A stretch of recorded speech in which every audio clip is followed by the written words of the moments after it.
Place de la communication et plus de com présente Portrait de com. Portrait de com. Bienvenue dans Portrait de com, le podcast qui nous éclaire sur les métiers de la communication, du marketing et du digital ici en région Hauts-de-France. Je me réjouis d'accueillir le responsable communication de Habitat Hauts-de-France. C'est ça le titre, Nicolas Dallouin ? Alors aujourd'hui et depuis presque 5 ans maintenant, je suis responsable communication pour le groupe Habitat Hauts-de-France. Le groupe Habitat Hauts-de-France, c'est 4 entités. L'entreprise sociale pour l'habitat, Habitat Hauts-de-France, un bailleur. Le cotage social, bailleur qui est sur le Dunkerquois, qui nous a rejoint il y a quelques années. Et on a 2 filiales, HLI qui fait du logement spécifique pour des personnes plus fragiles, et on a une filiale Accession qui s'appelle Coprenor qui, elle, permet à des locataires de devenir propriétaires de leur logement.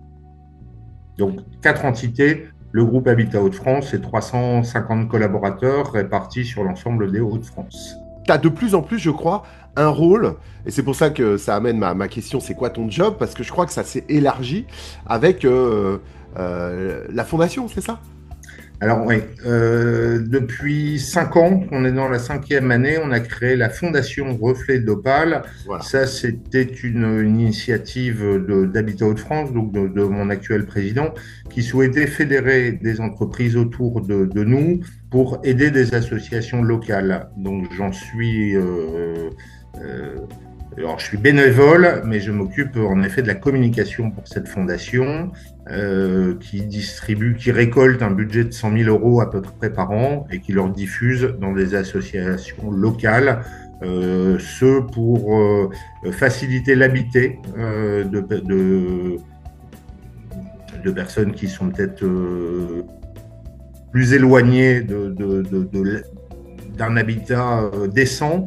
On va également favoriser l'insertion professionnelle dans la vie, le lien social, et on a également un axe sur l'accès au numérique.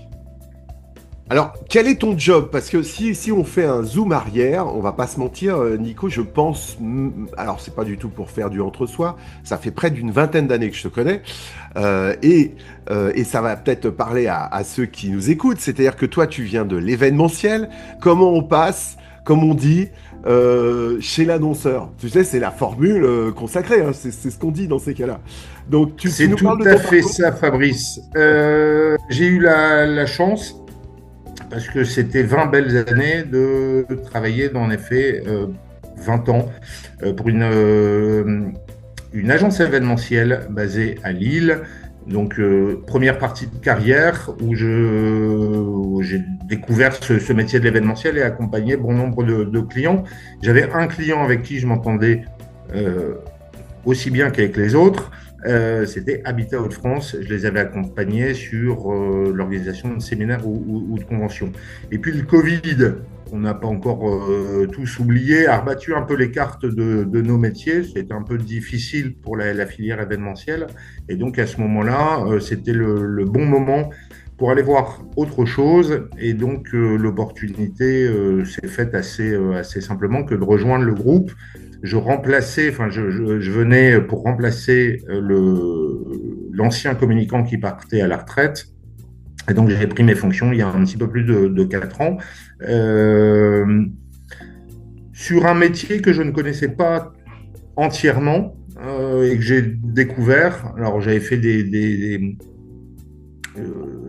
cours, tout mon cursus scolaire et universitaire tournait autour de la communication, et ce qu'on appelle cette communication à 360 que je gère aujourd'hui parce que avec une équipe de 4 personnes ici au sein d'Habitat Hauts-de-France, on gère l'entièreté de la communication. Donc toi, tu as un parcours, tu t'es formé à l'EFAP pour pas les citer. Toi aussi, d'ailleurs, tu as donné des cours après. Ouais. Et en fait, ça vraiment ce cycle. Donc aujourd'hui, l'événementiel t'a servi pour s'occuper de la communication. C'est quoi ton job qui est multiple, hein, d'ailleurs, Nicolas ? aujourd'hui? Job multiple, comme tu le dis, je reviens sur cette communication à 360. C'était un des titres d'une des slides. Quand j'en ai fait, je donnais des cours. Qu'est-ce que la communication à 360? Je me rends compte aujourd'hui, on gère tous les pans de la communication, qu'elle soit institutionnelle, qu'elle soit communication interne, qu'elle soit commerciale à destination de nos locataires notamment, qu'elle soit marketing sur les outils de la vente, qu'elle soit financière également, quand on parle de rapport d'activité pour une entreprise. Et donc, c'est ce que je découvre encore. Alors, ça fait 4 ans maintenant, c'est bien rodé, mais vraiment ce panel très très large de tous les outils de communication à mettre en musique ici dans cette entreprise. L'événementiel, c'est une grosse part encore de mon métier d'aujourd'hui, sur des projets, je ne vais pas dire plus petits, mais à dimension plus humaine, mais on fait 3 assemblées générales par an, on fait une convention, on fait énormément de plus petits événements, mais de relations publiques, pose de première pierre, inauguration, on fait des points presse, on fait des conférences de presse, on fait d'autres conférences. Donc l'événementiel, c'est une grosse part de mon métier aujourd'hui encore. Simplement, maintenant, tu le fais pour ton employeur et à destination de plein de publics différents. Mais toujours, quand tu dis dimension humaine, c'est marrant parce que, et ça m'est venu quand j'ai revu ton parcours et tes activités, humaine, c'est pas forcément en taille, mais c'est surtout avec du sens. Oui. C'est là peut-être où tu t'éclates. Enfin, j'ai l'impression, hein, Nico. Alors, oui. Je pense encore beaucoup à mon ancien métier et tout ce que j'ai appris ou tout ce qui avait été ma façon de faire sur les 20 premières années. J'essaye de l'appliquer là. La dimension est différente. Alors, quand même le sens du service, que ce soit un public interne, je peux penser à mon DRH, je peux penser à mon directeur financier, ont des demandes en termes de communication. Je travaille finalement comme une agence intégrée, je réfléchis à leurs problématiques et je leur propose une solution. Je dis je, mais je parle de l'équipe, j'ai 4 personnes autour de moi. Donc ça, c'est intéressant. Beaucoup de clients internes et puis les clients externes, que sont les parties prenantes, que sont les locataires, que sont les associations, ou l'ensemble des parties prenantes. Donc ça, c'est intéressant. Du sens, oui. Quand on fait sa petite cuisine, on l'a fait pour ses collaborateurs, pour un public qu'on connaît a priori davantage qu'un client lambda qui nous avait fait un brief et que l'on accompagne sur un one-shot. Là, il y a une sorte de continuité. Donc, il y a une difficulté que j'avais mesurée, mais pas autant, c'est le fait de devoir se renouveler. Parce que je mets toute mon énergie sur un événement, il se passe bien, et qu'est-ce que je fais l'année d'après sur le même événement? Il faut le faire évoluer, il faut bouger les lignes, il faut essayer de creuser un peu pour chatouiller, pour aller un petit peu plus loin, pour se renouveler tout simplement. Et alors, c'est quoi les qualités pour exercer ton job? Je ne vais pas être très original, je pense qu'il y a d'abord l'écoute. On parle d'écoute active, donc j'écoute avec mes oreilles, mais j'écoute aussi entre guillemets avec mes yeux. Je regarde ce qui se passe, je suis dans les bureaux de mes homologues pour essayer de sentir et de sentir là où on peut mettre le curseur. Eux ne vont pas forcément le lire, c'est à nous de le sentir. C'est de la créativité, toujours, tout le temps. Alors c'est pas de la créativité débridée. On est dans l'entreprise sociale pour l'habitat, on fait de belles choses, mais voilà, c'est pas une créativité artistique débordante. Cependant, se renouveler, je l'ai dit tout à l'heure, imaginer le support qui va faire la différence, imaginer une façon de communiquer qui va faire la différence, pour pas finalement reproduire des modèles qui pourraient s'essouffler, mais toujours être en progression là-dessus. Donc l'écoute, la créativité, et certains parleraient de rigueur. Je suis pas le plus rigoureux d'entre nous. Moi, je parle d'organisation. Il faut prévoir, s'organiser, prendre les devants, parce qu'on a beaucoup d'échéances comme ça qui rythment l'année. Donc, faut pas qu'une première échéance nous mette à mal sur une suivante. faut avoir une vision d'ensemble de ce qu'il convient de faire et donc de le faire en respectant des échéances. Donc l'organisation, je dirais. Quitte à toi être partie prenante des événements que tu organises. Je pense au Lillard de l'eau que vous faites en interne et en externe pour le coup. T'embarques tout le monde. Ouais, j'aimerais bien embarquer davantage encore, Ouais. mais c'est vrai que les 166 km ne sont pas à la portée de tout le monde. Ouais, bah, c'est ce qui est sympa dans l'entreprise, c'est en effet d'être un petit peu plus ancré tu parlais de la dimension humaine, mais sur la dimension humaine, on le fait plus pour un client, pour des clients, mais ces clients, ce sont nos homologues. Donc il y a un côté encore plus exaltant, je dirais, à la manœuvre. Et donc Lillard de l'eau, c'est un bon exemple. On participe depuis mon arrivée à ce fameux Lillard de l'eau. On sponsorise humblement l'événement et on a une quinzaine de coureurs collaborateurs de l'entreprise. Comment tu cultives cette créativité pour pas proposer toujours les mêmes événements tu t'inspires de ce que font d'autres, tu fais de la veille, comment tu t'y prends, Nicolas? Ouais, bien sûr, il y a de la veille. Alors les réseaux sociaux aujourd'hui nous amènent beaucoup de choses. On regarde ce que font les autres. Après, moi j'ai toujours pensé qu'il fallait, je parlais d'ouverture, je parlais d'écoute. Il faut regarder la télé, il faut regarder les magazines, il faut écouter.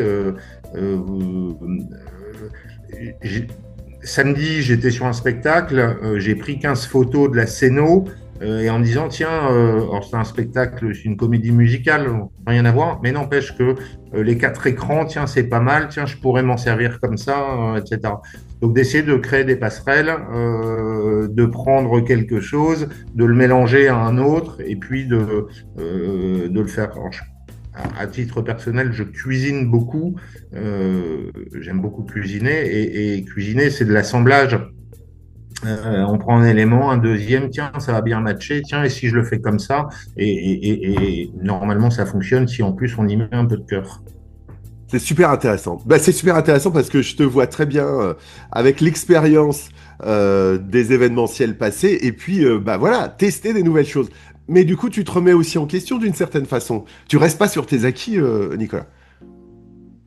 Non, et ça c'est une dimension que je n'avais pas mesurée avant de venir parce que la première année on arrive comme un chien fou, on a envie de tout changer, on a envie de hein, et en fait il faut rester très humble, on va pas tout changer d'un coup de baguette magique, ça va être long et puis il y a des habitudes qui ont été prises par l'entreprise. Si on a envie de bousculer un petit peu, il faut bousculer doucement et étape par étape, pas avoir envie de tout faire la première année. Il faut en garder sous le coude pour les années suivantes, mais ça permet de tester certains dispositifs et puis de se rendre compte qu'en fait non, c'est pas ça qu'il leur fallait. Oui, bah là je me suis écouté moi et je les ai pas écoutés eux, je les ai pas bien compris.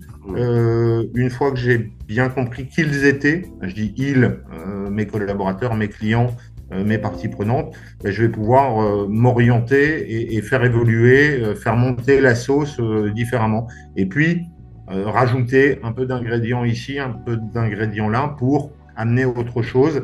Et force est de constater que là, depuis 4 ans, on évolue sur pas mal de domaines et que c'est sympa et qu'on voit encore la marge de progrès. Ouais, c'est ça. Tout ça en respectant l'histoire de l'entreprise et des parties prenantes. Tu vas les prendre avec toi et partager une vision plutôt que de changer leur univers, quoi. En fait, c'est ça l'idée. J'ai un président donc le grand président du groupe qui parle toujours des racines. Et en effet, c'est important. Les racines, aujourd'hui, l'entreprise a 60 ans. Elle ne peut être présente que parce qu'elle a des racines fondées. Et un jeune, je me sens encore jeune, communicant pourrait, oui, mais attends, on change, mais oui, mais on colorie différemment, on fait plein d'autres choses. Non, non, il faut vraiment savoir d'où on vient pour savoir où on doit aller. Et donc oui, tu me parlais de remise en question. J'ai eu à plusieurs reprises l'occasion de me remettre en question, de dire, OK, tes envies de communicants disruptifs ou trop innovants, ou voilà, non, on y va étape par étape. On va peut-être pouvoir les amener là, mais il faut vraiment le faire étape par étape. En parlant de l'ère du temps, il y a une des questions qu'on a intégrées dans ces portraits de com en quelques années, c'est l'utilisation de l'IA. Est-ce que toi, dans ton métier de responsable communication du groupe, tu l'utilises? À quel et pour quel usage? L'IA, bien entendu. Alors, ça fait quelques années, on a été formé, on a eu, par le biais de Place de la Com, l'occasion de participer à des formations plutôt instructives. Je pense que dans un premier temps, c'était de savoir ce qu'était l'IA, ce qu'on pouvait en faire. Et aujourd'hui, elle m'aide, alors je dirais, à deux niveaux. D'une, pour structurer de temps en temps un peu les pensées. Je peux avoir des idées. Je disais que la rigueur, c'était pas forcément, c'est pas ma tasse de thé, mais ma spécialité. Alors c'est vrai que l'IA permet de confronter des idées et de structurer des idées. Donc ça, c'est pour quelques écritures, ça fonctionne bien aussi. Si le prompt est bon, on peut gagner du temps à structurer les idées et amener comme ça un peu de contenu. Et puis l'IA, on s'en sert aussi sur des pistes plus créatives. Je l'ai essayé là dernièrement et j'étais assez bluffé du résultat. Si tu vois ces affiches un petit peu vintage, Oui. où on met en valeur un territoire, la ville du Touquet, la ville de Wimereux, où on a le nom le nom de la ville et puis le décor de la Bien ville, sûr. je me suis dit que nos bâtiments, nos immeubles pouvaient être des faire-valoir pour ces villes-là. Et donc on a pas trafiqué, on s'est servi de ces affiches-là, de ce principe d'affiche, pour mettre en valeur notre patrimoine. Patrimoine bâti. Et c'est vrai que l'IA permet d'avoir un retour assez rapide sur ça. Donc, bien sûr, on l'utilise. À côté de ça, moi, je reste persuadé que le savoir-faire graphiste d'un bon graphiste était quand même essentiel. Nicolas, tu t'es formé à l'IA ou pas? Comment... Oui, je te le disais, formation Place de la Com, Ah ouais. plusieurs conférences. Je pense qu'il n'y a pas une voie qui nous... Voilà, il faut aller se nourrir un peu de différents points de vue. Et donc, formation via Place de la communication, formation ici en interne, on va être formé sur un outil en particulier, et puis d'essayer de regarder un peu ce qui se fait, quels sont les nouveaux outils, les nouveaux logiciels, et puis de s'essayer à tout ça. Ton rapport à Place de la Com, Nicolas, depuis quand vous avez toujours été peut-être avec le groupe Habitat Hauts-de-France? Alors, moi, anciennement, on l'a toujours été, de près de loin. Et c'est vrai que quand je suis arrivé ici, alors on est basé à Coquelles, juste à côté de Calais, mais je continue à vivre sur la métropole lilloise. Et donc finalement, c'était aussi de garder un pied sur cette métropole lilloise et ce réseau qui est plus important sur la métropole lilloise que ce qu'il peut l'être sur le Calaisis. Donc ça me permettait de garder un pied dans cet univers de communication, garder des liens aussi avec plein de gens que j'ai côtoyés, que j'ai appréciés sur mes années précédentes. Et puis ça permettait aussi de promouvoir l'activité du groupe Habitat Hauts-de-France et de bénéficier de formations, de temps d'échange, de réseaux. Voilà, ce qui est chouette.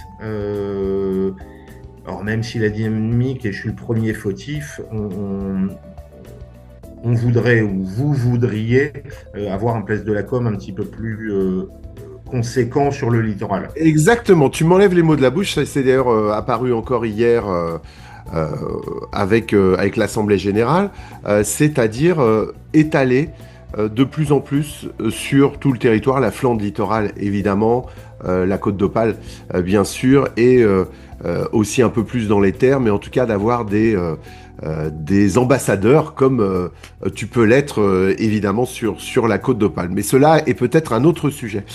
Nicolas, est-ce que... Arnaud et Johan font un bon boulot pour essayer de nous fédérer. Ouais. Je pense qu'en effet, ce sont des métiers que l'on peut faire à distance, mais le fait d'être en local, on va connaître un lieu, on va connaître un prestataire, on va pouvoir se faciliter la donne et se faire se rencontrer les gens.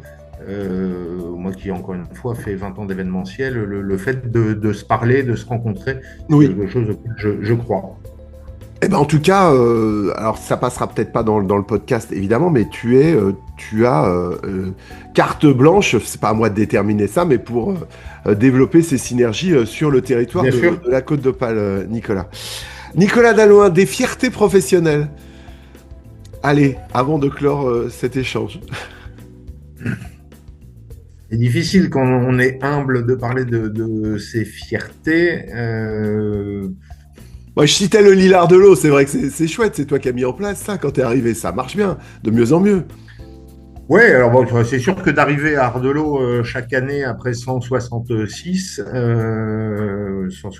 et plus, c'est une fierté, mais là une fierté plus personnelle ou plus sportive. Ça va être une belle édition d'ailleurs cette 2026. Non, fierté. Si je viens à mes premières amours, c'est l'événementiel. Le fait que la convention aujourd'hui soit un événement attendu, un événement fédérateur, et les retours sont relativement bons. C'est vrai que c'est un de mes bébés dans l'année. C'est un gros projet et c'est un événement phare pour nous et pour l'ensemble des collaborateurs.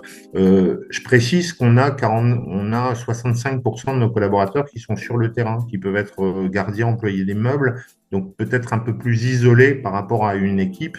Et donc ce temps fort qu'est la convention, c'est un événement qui est attendu.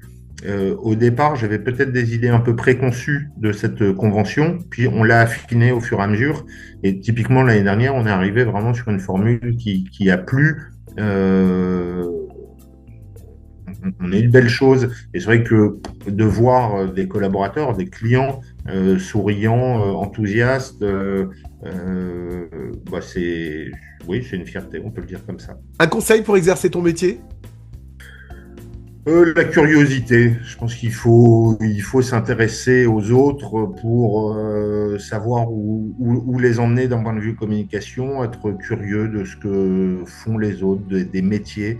Ici, on dit souvent qu'on a donc 350 collaborateurs, 90 métiers différents. J'avoue que j'étais bien loin d'imaginer qu'une entreprise pouvait être si dense en point de vue métier. Et donc, il faut aller à la rencontre de l'autre, essayer de creuser, de mieux les connaître sur leurs aspirations, sur leurs métiers respectifs, pour leur mettre les bons outils de communication au bon endroit, à bon escient. Merci beaucoup Nicolas Dalloin, monsieur le responsable communication du groupe Habitat Hauts-de-France.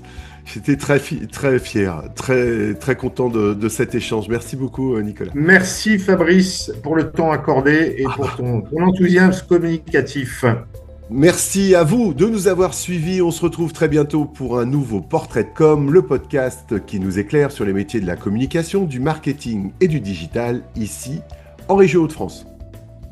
C'est tout ce que le monsieur qu'on a entendu fait dans son boulot. C'est ça.